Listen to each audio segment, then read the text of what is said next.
Bueno, es una alegría para nosotros poder estar en esta reunión.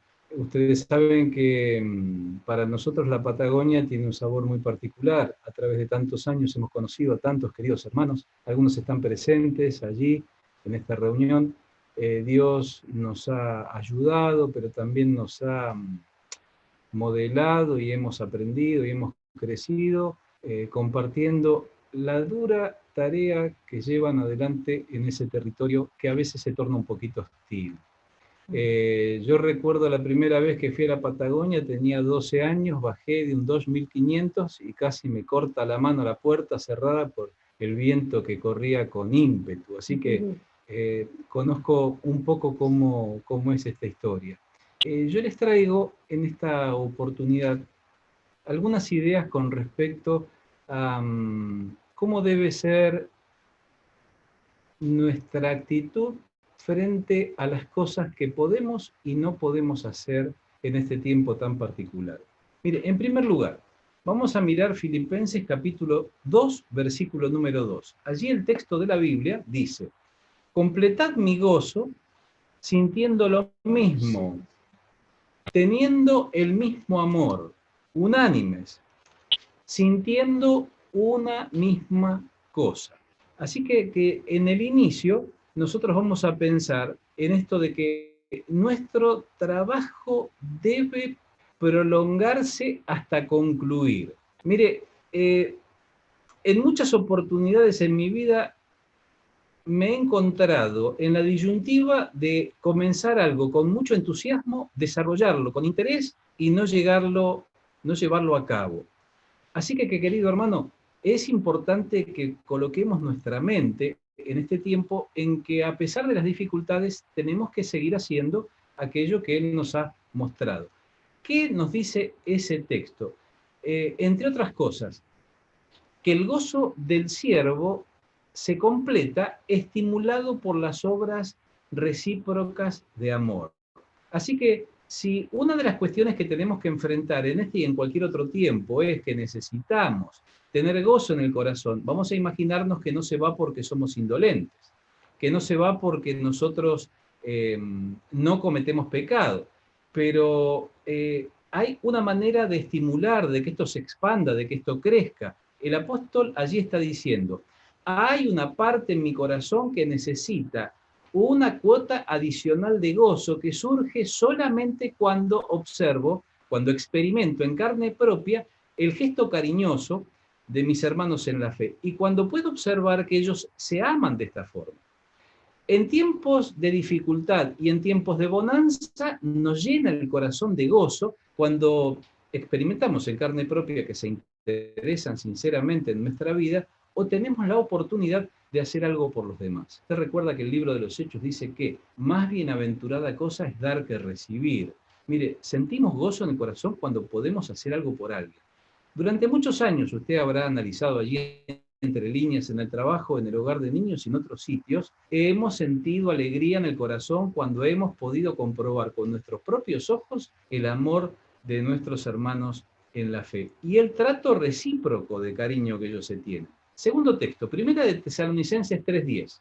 Dice: orando de noche y de día, con gran insistencia, para que veamos vuestro rostro y completemos lo que falta a vuestra fe. Mire, si usted comienza a seguir el hilo de lo que estamos diciendo, estamos hablando de cosas que tienen que completarse. El gozo del que sirve, pero también el siervo que a través de su sufrimiento completa la fe. Eso es lo que está, diríamos, induciéndonos a pensar allí el apóstol. Completemos lo que falta a vuestra fe. Estoy absolutamente convencido que todos tenemos que extender el dominio de nuestra confianza en Dios, entregarnos voluntariamente a ese territorio que nos llena de seguridad y de alegría. Tenemos que confiar en las cuestiones más elementales de la vida, tenemos que confiar cuando tomamos decisiones, tenemos que confiar cuando enfrentamos nuestra tarea cotidiana, sabiendo de que Dios nos cuida. Tenemos que cuidarnos, pero Dios está velando por nosotros también. Completar allí podría traducirse restaurar también, o juntando lo que está rasgado o roto. Así que en esta actitud el apóstol nos está diciendo que está ocupado en la restauración del otro. La palabra allí es la misma que se traduce restauración en otras partes de la Escritura. Así que ora de noche y de día con gran insistencia para que veamos vuestro rostro, dice, y completemos lo que falta a vuestra fe. Mire, esto tiene que ser hecho. Yo recuerdo a mis mayores cuando sus gestos de generosidad y entrega iban extendiendo mi confianza, completándola, si usted quiere. La conducta ejemplar de aquellos que me antecedieron, de aquellos que están, algunos de ellos ya promovidos a la gloria. Dijimos entonces, nuestro trabajo debe prolongarse hasta concluir. Si usted no tiene muy en claro cuál es, tal vez por su edad, mire, yo le recomiendo, primero, reconozca el don que usted tiene. Segundo, ejercítelo experimentando la sana y oportuna supervisión de sus mayores. Y pídale al Señor que a través de la Escritura demuestre con claridad qué quiere que usted haga. En segundo lugar, primero somos, luego recién hacemos para poder darle crédito al Señor por ello. No se trata de hacer primero que ser. Primero somos.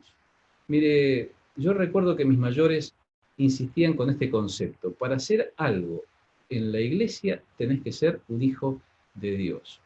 Este principio lo tratamos de analizar con el correr de los años y no siempre se ha mantenido como tal. Sin embargo, es importante que usted lo considere como algo necesario. Primero somos. Ahora lo llevamos un poquito más adelante. Ya tenemos al Señor en el corazón. Él tiene que ganar todo el territorio para controlarnos, para que nosotros podamos estar completamente subordinados a Él. Primero somos santos, piadosos, honestos, íntegros, amables, cariñosos, benignos, y luego hacemos, en esa esfera, con ese humor, teniendo esta impronta que es característica de la cristiandad. Dice allí Santiago capítulo 1, versículo 4, pero tenga la paciencia su obra completa, para que seáis perfectos y cabales sin que os falte cosa alguna. Allí hay algo que tiene que completarse, sin que os falte cosa alguna. La paciencia del siervo, al progresar, afianza nuestra madurez.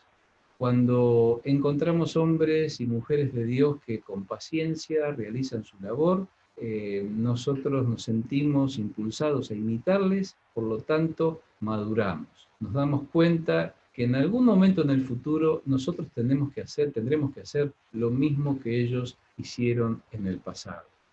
Tenga la paciencia su obra completa. Yo no sé si usted es paciente. Y si no lo es, tampoco sé si usted le pide a Dios paciencia. En el lenguaje característico de la epístola de Santiago, reclamar crecer en paciencia implica necesariamente atravesar pruebas y dificultades. Así que, querido hermano y querida hermana, este tiempo que nos ha tocado vivir es un tiempo muy particular porque nos permite incrementar nuestra paciencia. Si no ha comenzado a desarrollarse o no se ha expandido en este tiempo, pregúntele al Señor, porque seguramente allí hay algunas cosas que ordenar. En tercer lugar, el temor nos auxilia. Mire, esto es importante en este tiempo también, para respetar el peligro, pero el pánico interrumpe el desarrollo de nuestra vocación por diseño. Lo voy a decir otra vez despacito, porque no quiero confundir a nadie. El temor nos auxilia para respetar el peligro, pero el pánico interrumpe el desarrollo de nuestra vocación por diseño. Comenzamos de atrás hacia adelante. Mire, Dios nos ha hecho únicos e irrepetibles, pero además nos ha dotado, nos ha capacitado para que seamos o persistamos en esta identidad. Lo que yo puedo hacer no lo puede hacer mi hermano, y lo que mi hermano hace lo necesito con desesperación. Por eso es importante esta relación comunitaria que la iglesia, puertas adentro, disfruta, experimentando y desarrollando la comunión de los unos con los otros. Salmos capítulo 68, verso 19 dice: bendito sea el Señor, cada día nos colma de beneficios. Yo quiero contextualizar este texto porque estoy un poco triste, porque hace algunos años un querido hermano me invitó con mucho entusiasmo a que hablara en su boda. Hermosos ambos estuvieron en aquella jornada.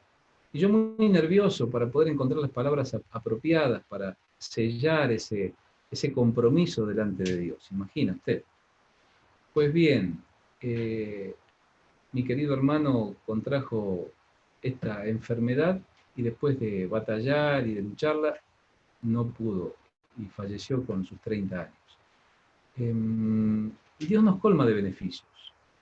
Tenemos que sobreponernos a la sensación que produce lo que ignoramos o lo que desconocemos para anclar nuestra estabilidad emocional en promesas como la que este texto tiene para nosotros.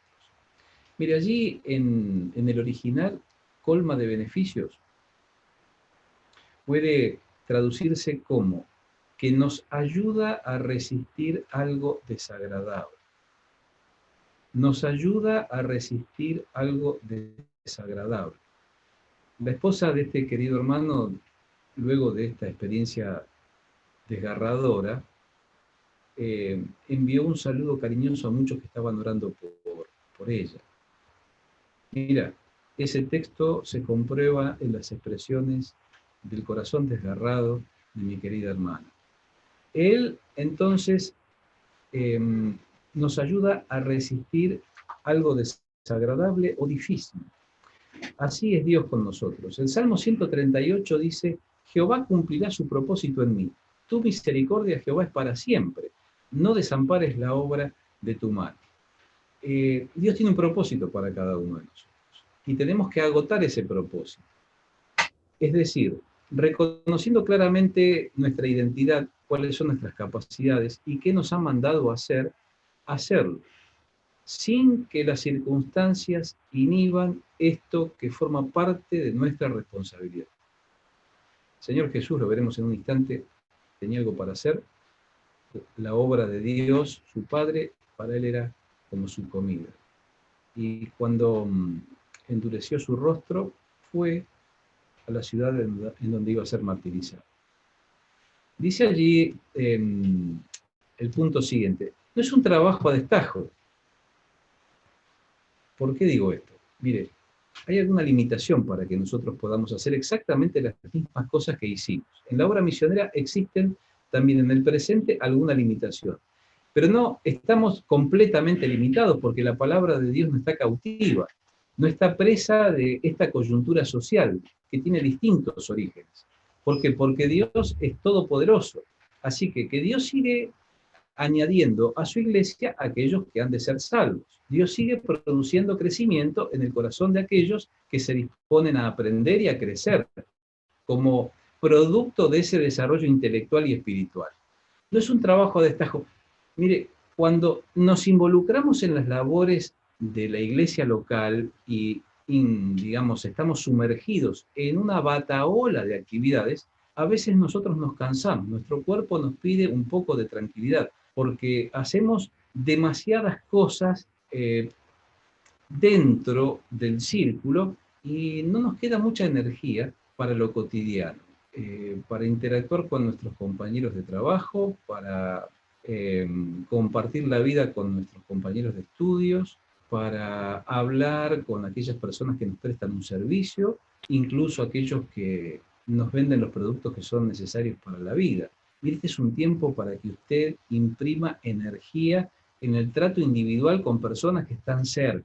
Comience por casa, con sus seres queridos, siendo una fuente de bendición para ellos, con sus familiares, aquellos que forman parte de su burbuja, pero también intensifique su trabajo con aquellos que están a 5 metros, a 10 metros, a 20 metros de su casa, a 2 cuadras, a 10 cuadras. Yo le aseguro que este restablecimiento de la obra personal va a traer réditos preciosos en la familia de la fe. Ahí Laura les comentaba el trabajo que hacen hablando con personas necesitadas, que abren su corazón y cuentan aquellas cosas que le producen dolor. Este es el tipo de trabajo personal, individual, no grupal, no colectivo, que es necesario también hacer. Siempre lo fue, pero ahora es como que pareciera que todo invita para que profundicemos esta área de nuestro servicio misionero. Dice Gálatas 5:14, porque toda la ley en esta sola palabra se cumple: amarás a tu prójimo como a ti mismo. Hace algunos días un hermano en la fe, ¿sabe lo que hizo? Vio la casa de un abuelo que estaba despintada y sucia, y miró a su alrededor y vio todas el resto de las casas bonitas y lindas. ¿Sabe qué hizo en medio de la pandemia? Mire, hizo algo que nos llena de una sensación de gozo. Fue y compró la pintura, rascó los muros y pintó todo, para que el abuelo tuviese todo ordenadito como el resto de los vecinos. Mire, a metros de su casa. No tuvo dificultades para irse muy lejos. Claro, contó con los recursos y dispuso su tiempo. Mire, estas cosas son importantes también para que usted las integre como posibles dentro de este escenario de la obra misionera. Me viene a la memoria un querido misionero canadiense que trabajó en Villa María, Córdoba. ¿H-Com cuánto? Ronaldo H-Com. Una particularidad de su carácter es ser una persona muy afable.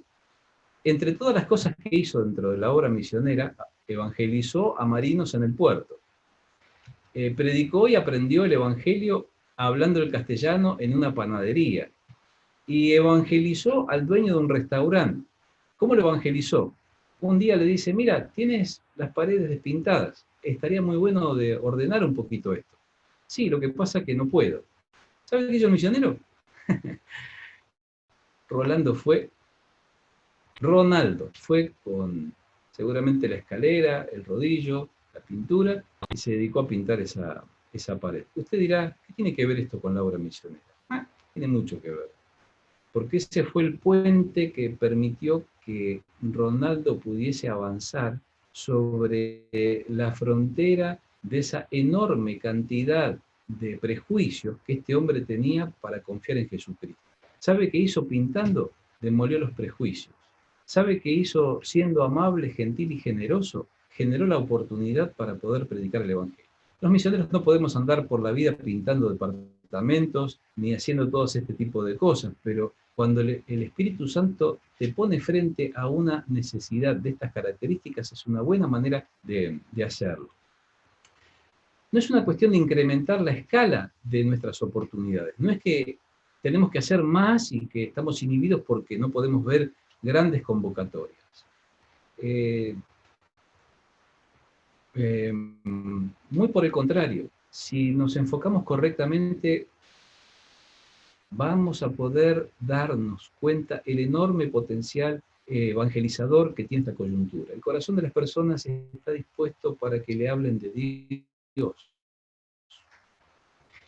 Claro, voy a un amigo escritor que diferencia entre la simiente de la mujer y la simiente de la serpiente, hablando de aquellos que de pronto tienen una impronta favorable a la palabra de Dios y otros que no solo la obstaculizan, sino que son enemigos acérrimos de ella. No todos se comportan de la misma manera, pero usted sabe, usted puede no acertar con la primera persona con la que usted intercambia algún tipo de diálogo con la finalidad de llevarlos a Jesucristo. Pero seguramente dentro de ese espectro de personas con las cuales usted intentará, yo le aseguro que hay corazones preparados y dispuestos para recibir a Jesucristo en este tiempo en particular. No podemos temerariamente desaprovechar estas oportunidades, porque es una oportunidad única. No sé si se va a volver a repetir. Quisiéramos que termine pronto, pero tiene estas características. Colosenses capítulo 1, verso 24 dice: ahora me gozo en lo que padezco por vosotros y cumplo en mi carne lo que falta de las aflicciones de Cristo, por su cuerpo que es la iglesia. Mire, no podemos quedarnos de brazos cruzados. Esto también forma parte de aquellas cosas que tenemos que llevar a cabo. No estamos en un paréntesis para no experimentar ninguna cosa, solamente un poquito de preocupación por la situación que estamos atravesando. Muy por el contrario, en este tiempo también hay, o debiera estar en la espalda de aquellos que tienen responsabilidad, esta carga de responsabilidad, valga la redundancia, que Pablo sentía en su propio cuerpo, en su corazón. Cumplo lo que falta. Dar o llegar a satisfacer en un lugar lo que falta de otro, concebido como llenar donde otro ha dejado vacío. Llenar donde otro ha dejado vacío. Completar lo que falta. Usted sabe, en el cuerpo de Cristo, en la iglesia, si bien somos todos únicos y Dios nos ha dotado, tenemos que desarrollarnos y crecer. Tal vez el vértigo de la vida cotidiana le ha impedido a usted ser una bendición para su hermano o para su hermana. No ha podido tener una conversación sobre determinadas cuestiones que son de imperiosa necesidad para su hermano o incluso para usted mismo. Dese el tiempo. Hay muchos queridos que están trabajando a distancia, otros que surcan las calles con cierta incomodidad porque la vida continúa, pero algunos otros tienen la oportunidad de sumar a su tiempo una cantidad importante de tiempo para ocupar. No es un tiempo para el ocio, es un tiempo para el trabajo concienzudo e inteligente. Tenemos que entrenarnos para lo que viene. Tenemos que estar dispuestos a que el Espíritu Santo nos equipe para este embate final de la oscuridad contra aquellos que formamos parte del cuerpo de Cristo. Usted sabe, la hostilidad y la enemistad se está multiplicando en este último tramo de la historia. La iglesia de Jesucristo comienza a ser un estorbo para aquellos que tienen sus proyectos y sus planes hegemónicos en el mundo. Esta es una cuestión geopolítica, pero fundamentalmente es una cuestión espiritual. En la proximidad del arrebato, del retiro de la iglesia de la tierra, todas estas cosas van a comenzar a suceder. Muchas no las veremos con nuestros propios ojos, pero tenemos que estar dispuestos a estar haciendo lo que debemos hacer, aún a pesar de esta realidad que nos ha tocado. Vamos a terminar. El Señor Jesucristo allí en el Evangelio según San Juan, capítulo 17, verso 4, dice: yo te he glorificado en la tierra. He acabado la obra que me diste que hiciera. Ahora pues, Padre, glorifícame tú con aquella gloria que tuve contigo antes que el mundo existiera. Pensamos, nos concentramos en la persona de Jesucristo. Mire, hace un tiempito atrás estaba hablando con un querido hermano en la fe y estábamos haciendo una disquisición filosófica entre el ser y el hacer. Usted sabe, luego de pensarlo detenidamente, si soy, no puedo no hacer. El Señor Jesucristo dice con claridad que el Padre fue glorificado en el cielo porque la persona del Hijo en la tierra acabó, concluyó con aquello que le habían indicado. Yo le pido al Señor que me dé capacidad y luz y que bendiga a mi esposa para que me oriente con su consejo y que ambos podamos tomar decisiones apropiadas para emplear el último tramo de nuestra vida en aquellas cosas que Dios nos indica con claridad que tienen que ser hechas. Así como nos indicó que tuvimos que estar 12 años de esmerado y esforzado trabajo en el hogar, que nos muestre de la misma manera, de forma inequívoca, cuáles son aquellas cosas que vienen. Una de las peores experiencias que uno puede tener es ser exitoso en aquello que Dios nunca te mandó a hacer. Mire, yo no quiero ese tipo de éxito. Yo reniego de esa oportunidad. La cuestión es que tenemos que reconocer cuál es el proyecto y el propósito. Usted me dirá, el Evangelio de Mateo capítulo 28, pero por supuesto, Tenemos que llevar la palabra de Dios en Judea, en Samaria y hasta lo último de la tierra. Claro, pero usted me puede decir también, estamos confinados a nuestra Judea, pero usted sabe, su Judea se extiende por muchas cuadras, hay muchas familias a su alrededor, hay muchas personas que necesitan de Jesucristo, hay muchos niños, hay muchas madres, hay muchos padres, hay muchos abuelos y muchas abuelas que necesitan. Enfrente de casa hay un geriátrico y hay un señor que con mucho cariño les cuida. Siempre paso y pregunto cómo están los abuelos y él me dice que están todos bien. ¿Se interesa usted por los mayores? No sé si hay mayores en su iglesia, pero seguramente en su familia. Hay una hermana en la iglesia en Calle Brasil, se llama Norma, ore por ella. Es una escurridiza y también creativa persona que está siempre pensando en cómo ser una bendición para otros. Ella quiere terminar con la obra que Dios le dio. Hace poco tiempo ella también perdió a su esposo. Lo junta en la ciudad autónoma de Buenos Aires a 20 o 30 metros del lugar donde está el Palacio de Gobierno. A 20 metros del Palacio de Gobierno hay 10 abuelos que oran y cantan coritos y himnos también, y leen la palabra de Dios, y comen torta y comen pizza, que a ellos les gusta, porque se brinda ese espacio de oportunidad, aún a pesar de las restricciones.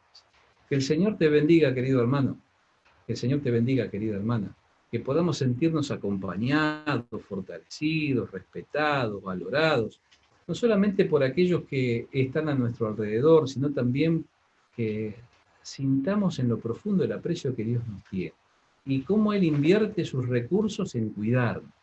Yo te he glorificado en la tierra y he acabado la obra que me diste que hiciera. Que el Señor te bendiga para que puedas hacerlo allí en el lugar donde Dios te ha colocado. Que Dios bendiga a la iglesia allí en La Pampa, que la fortalezca, que le permita desarrollar creatividad, y esa creatividad activa se produce, se mute en acciones concretas, que llenen de gozo a la persona de Dios y le llenen de gloria.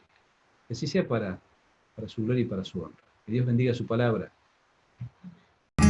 Oh, qué amor incomparable, Jesucristo nos mostró cuando su preciosa sangre por nosotros derramó.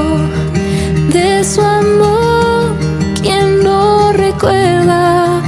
¿Quién no le adorará? Exaltado sea por siempre nuestro príncipe de paz.